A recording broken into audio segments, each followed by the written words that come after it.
Clarity in the morning is not some romantic ideal. It is survival psychology at its most fundamental level. The first moments of the day represent your cognitive launchpad, the point at which the brain begins filtering chaos from order. If you wake up and immediately hand your attention to the external, notifications, emails, noise, then you have forfeited the inner ground before the first battle even begins. Your mind will mirror the disorder it consumes. Instead, if you begin the day by confronting your own thoughts in silence, you start from a position of sovereignty rather than servitude. Waking up early when the world is still quiet gives you the rarest currency in modern life, an uninterrupted thought. That hour is when intention can be heard over interference. You must use it not just to do things, but to remember who you are and why you're doing anything at all. This isn't about productivity hacks. This is about the preservation of identity in a world that wants to fracture your focus before you even brush your teeth. The human psyche is a fragile mechanism. It doesn't default to strength, it defaults to distraction. Morning clarity is the antidote to that entropy. By taking time in the morning to journal, meditate, or simply sit in conscious silence, you're engaging in a kind of mental weaponization. You're aligning your attention with your values before the rest of the world tries to sell you theirs. Even your posture in the morning matters. Slouching into the day communicates defeat to your nervous system.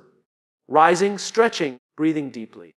These small rituals send signals to your mind that it is safe to be alert, safe aim, safe to act. When you begin the day with intentional motion, you prime your body to carry your mind's direction. Think of your morning thoughts as scaffolding. If they're sturdy, your focus has structure. If they're scattered, everything that rests on them is unstable. This is why so many people feel like they're drowning in distraction by 9 a.m. because they never built a foundation at sunrise. The morning is when you decide whether you will live today with aim or drift. Nutrition also plays a subtle but significant role in morning clarity. What you feed your body after you rise either energizes the brain or sedates it. Sugar, processed carbs, and rush routines dull the sharpness of your mind. A calm, nutrient-rich beginning is a message to your system that today's demands will be met from a place of strength, not stress. Silence in the morning is not emptiness. It is a psychological forge. Without external noise, you hear your internal conflicts. You begin to see where your thoughts are incongruent with your goals. That discomfort is a gift. It allows you to confront it before you project into the world. Morning clarity is how you cleanse the lens through which you'll see the rest of the day. When you start the day in control with mental precision and emotional neutrality, the rest of the world can swell, scream, and demand. But it no longer decides who you are within it. You've already done that, in silence. When it mattered most, if you don't write down your aims, you are not living with direction. You are drifting. The modern world is engineered for distraction, and if you don't deliberately define what you're aiming at, something else will define it for you. Your attention will be captured by algorithms, by marketing campaigns, by every shiny, meaningless thing screaming for your energy. Writing down your aims is not a motivational exercise. It's an act of rebellion against chaos. Aims clarify what actually matters. In a society where attention is the new currency, the ability to sit down, articulate your priorities, and write them out is a survival mechanism. It separates the reactive from the intentional. It distinguishes the person who wakes up with a mission from the one who spends the day chasing urgency. The brain craves specificity, not vagueness. Without aims, your mind becomes a slave to immediacy. When you write, you externalize what's internal. You turn vague ambitions into concrete targets. A written aim is not just an idea, it's a commitment.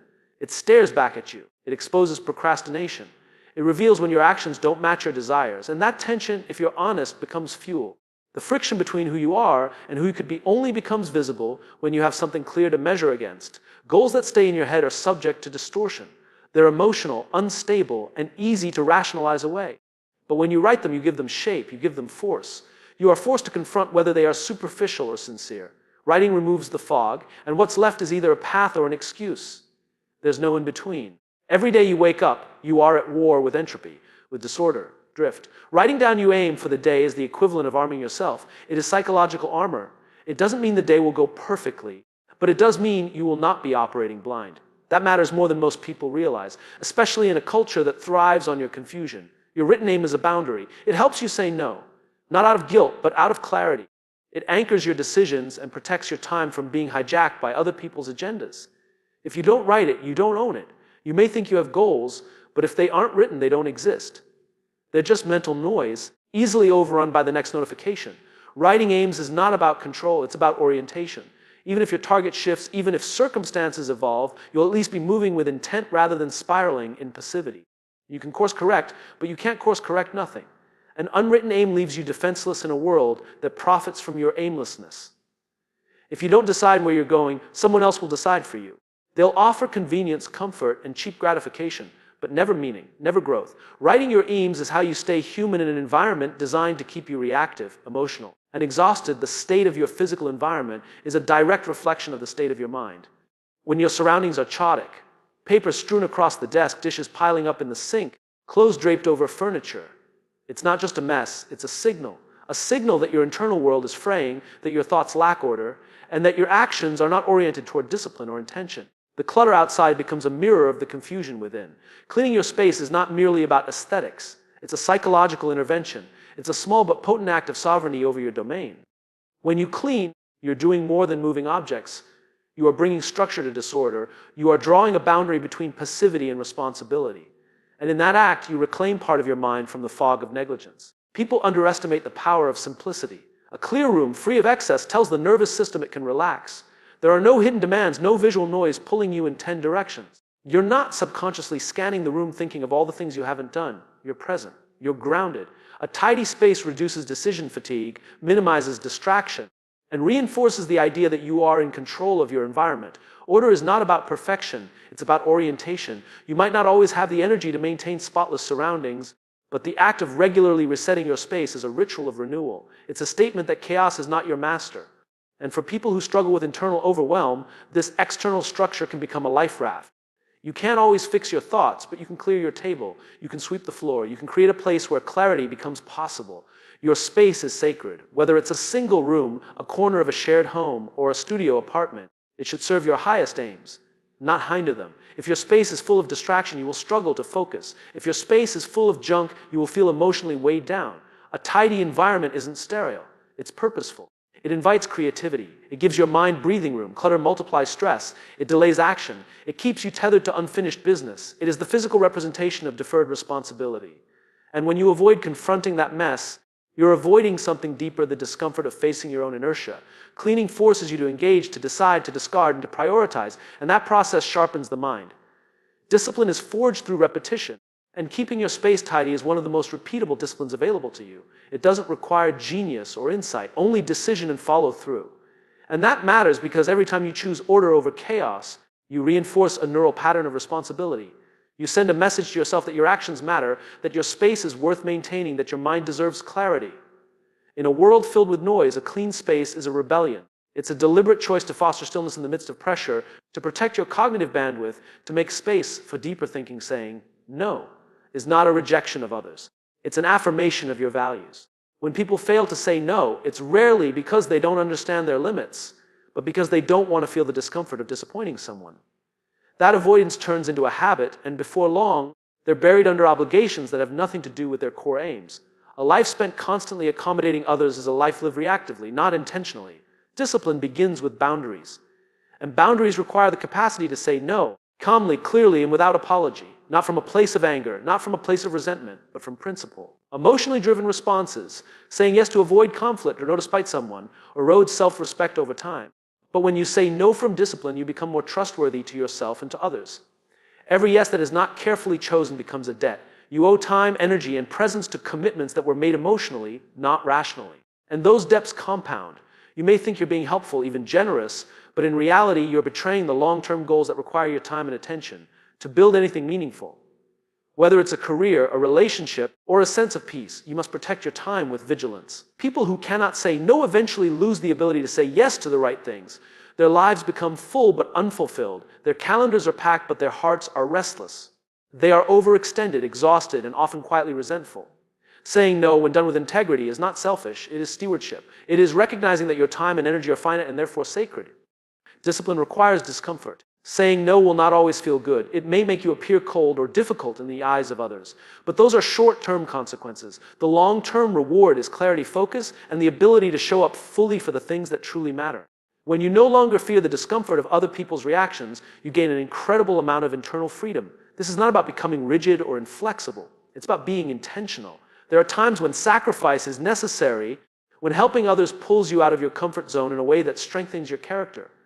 But that sacrifice should be chosen, not coerced. Discipline is not about shutting the world out. It's about choosing when and how to engage with it in a way that aligns with your principles. Saying no as a discipline also teaches others how to treat you.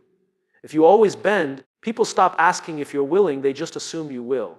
And in that assumption, your dignity erodes. But if your no is firm, respectful, and consistent, you train the world to take your time and values seriously. You become someone who can be trusted to act from conviction, not from pressure. The ability to say no is one of the purest expressions of self-respect. It's a reminder that you are not owned by your emotions or the demands of others. It is a daily practice in aligning your actions with your highest goals.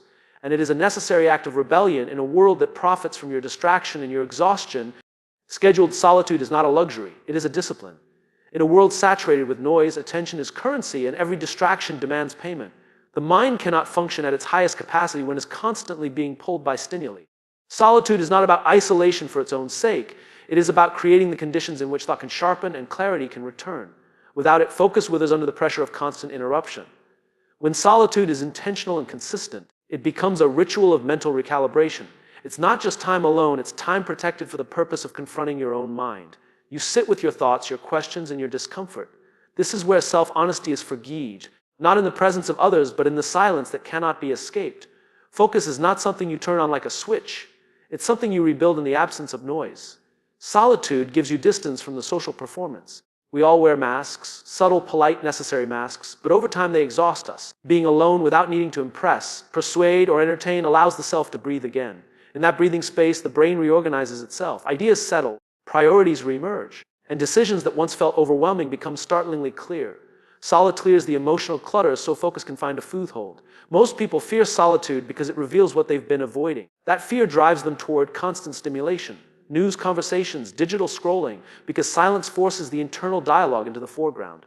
But it's precisely that internal dialogue that holds the keys to focused living. If you don't know what you think or why you think it, then every distraction becomes an anchor and every decision is reactionary. Scheduled solitude is not the same as procrastination or laziness. It is structured, purposeful, and respected. It might look like a walk without a phone, a morning journaling session, or an hour where you simply sit and think. The point is not the activity, but the protected mental space. In that space, you are not being pulled, you are choosing what to attend to. And in that choosing, focus begins to reassert itself as the default rather than the exception. The more regularly you engage in solitude, the more resilient your focus becomes in social and professional settings. It trains your brain to withstand boredom, to resist impulsivity, and to remain tethered to a single thought until it is fully understood. This ability is rare. In a culture that rewards reaction speed over depth, solitude becomes an act of intellectual defiance. It is where your mind learns to think deeply instead of shallowly and habitually. Creativity, too, is born in solitude. Not the kind of creativity that copies trends or panders to validation, but the kind that originates from deep inner processing.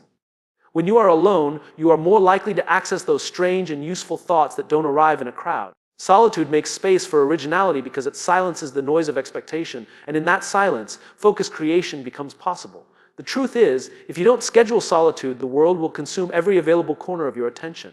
It won't ask for permission, it will simply take. And what it leaves behind is a scattered, anxious mind incapable of depth. Focus does not survive in that environment.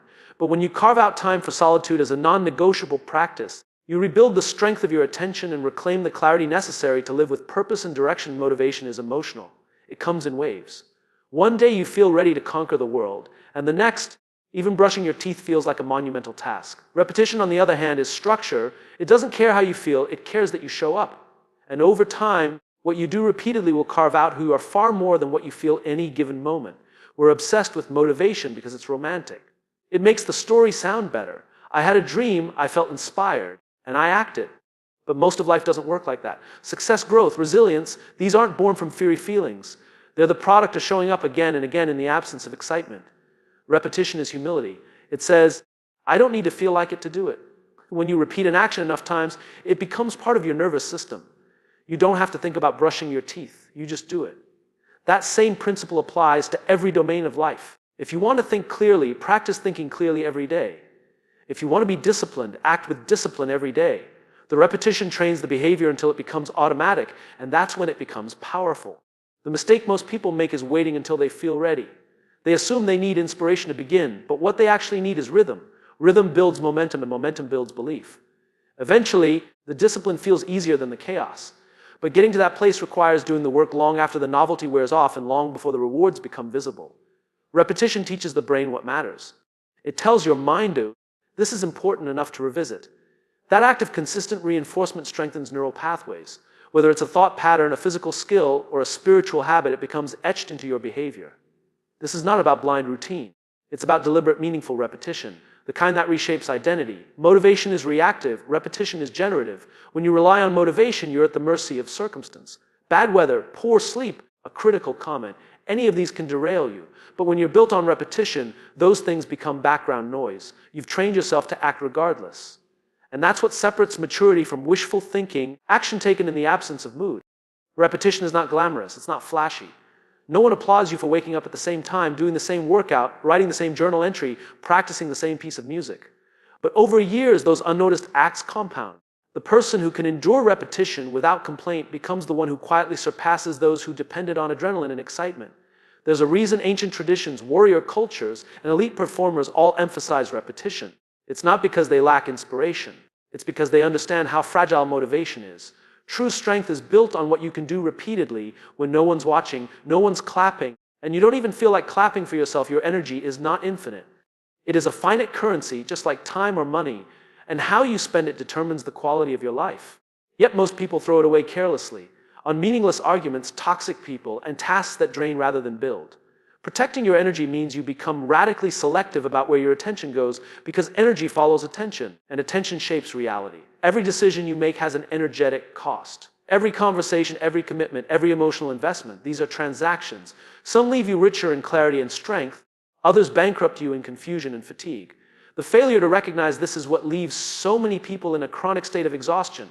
They're not physically overworked, they're energetically mismanaged. There's a difference between being busy and being drained. Business can be purposeful and invigorating when aligned with meaning. But energy drain comes from scattered focus and fractured boundaries. If you say yes to everyone and everything, you say no to your core. And the deeper cost is spiritual. You become someone who's constantly reacting instead of intentionally directing. Toxic relationships are some of the biggest energy thieves. People who live in drama, who demand your time but reject your boundaries, who guilt trip and manipulate. These are spiritual liabilities. When you tolerate them in the name of being nice or keeping the peace, you trade your peace for chaos. That trade is never worth it, and protecting your energy sometimes means walking away without apology. Social media, too, is a silent predator of your energy. Every scroll, every comparison, every outrage algorithm pulls from your reserves. You may not notice the depletion right away. It's subtle, but it adds up. The mental clutter, the reduced focus, the quiet anxiety that lingers in the background are all symptoms. Energy protection means filtering what you allow into your mind just as carefully as what you put into your body. Protecting your energy also means guarding your inner dialogue. Self-criticism, rumination, and fear-based thinking are internal leaks. You could cut out every toxic person in your life, but if you continue to let your own mind sabotage you, the energy loss remains. Strength begins with inner discipline. The ability to recognize destructive thought patterns and choose better ones again and again.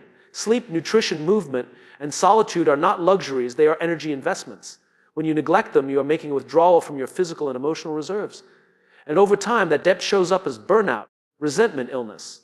But when you honor those needs, your energy replenishes, and your ability to face the world with clarity and conviction grows.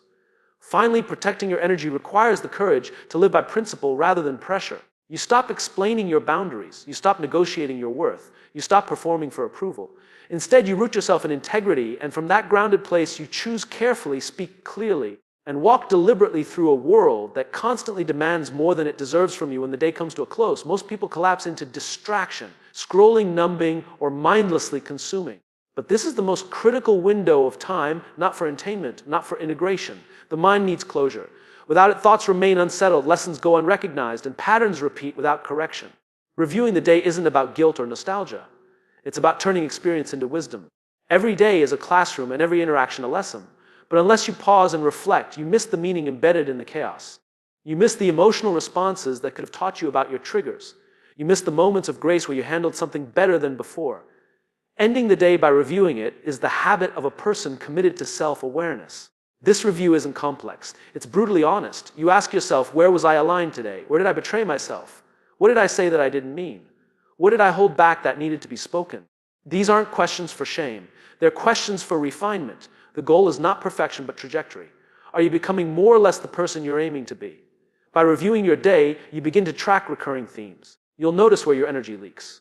You'll see the faces that elevate you and the ones that leave you feeling hollow. You'll find habits that silently erode your focus.